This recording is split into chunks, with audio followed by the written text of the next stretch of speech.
Alright, so just got this coffee grinder in. They added the dial up at the top so that you could adjust the settings without having to go underneath and adjust it from inside. The problem is, this old one I have is a little smaller.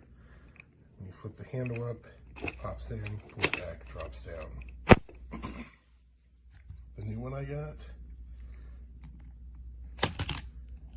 something's broken. It is not working. The handle feels a little rickety.